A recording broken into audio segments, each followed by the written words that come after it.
મોડી રાત્રે સુરત શહેરના અલગ અલગ વિસ્તારમાંથી ચોરીના વાહનનો ઉપયોગ કરી મોબાઈલ ચોરી તથા ઘરફોડ કરતી ગેંગના સભ્ય તેમજ બાર ગુનામાં છેલ્લા 5 મહિનાથી નાસ્તા ફરતા આરોપીને ચોરીની મોપેડ સાથે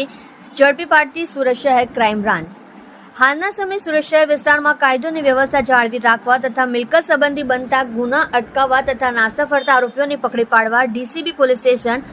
એન્ટી એક્સટોર્શન સ્ક્વોડના પોલીસ માણસોને મળેલ બાતમી હકીકત આધારે આરોપી રવિ બાબુલાલ પ્રજાપતિ ઉંમર વર્ષ 24 ધંધો મજૂરી રહેઠાણ રાજુભાઈ તેલીના મકાનમાં ઉંમર વર્ષ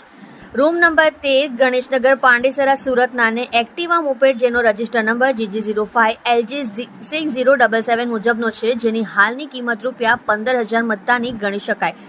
નાને મુદ્દા માલ સાથે સરદાર બ્રિજ નીચે અડાજણ ખાતેથી ઝડપીને કાયદેસરની કાર્યવાહી કરવામાં આવેલ છે. મજકૂર આરોપીની પૂછપરછ કરતા તે તેના સાગરીત એવા મોનારામ ઉર્ફે મનોજ જેફાજી રાઠોડ તથા અંકુશ સુખદેવ ત્રિવેદી નાઓની સાથે ભેગા મળીને સુરત શહેરના અલગ અલગ વિસ્તારમાં રાત્રિ દરમિયાન વાહનની ચોરી કરતા અને ચોરીના વાહન સાથે અલગ અલગ વિસ્તારમાં ફરી મોબાઈલ ચોરી તથા ઘરફોડ ચોરી કરતા હોવાનું કબૂલ કરેલ છે. તેમજ આ કામના આરોપીના સાગરીત મોનરામ રાઠોડ તથા અંકુશ દ્વિવેદી નાઓએ પકડાઈ ગયેલ હોય જેથી તે આજ દિન સુધી નાસ્તો ફરતો હોવાનું જણાવેલ છે. મજકૂર ઇસમ પાસેથી એક ચોરીની એક્ટિવા મોપેડ કિંમત ₹15,000 મત્તાની ગણી શકાય તે કબજે કરવામાં આવી છે.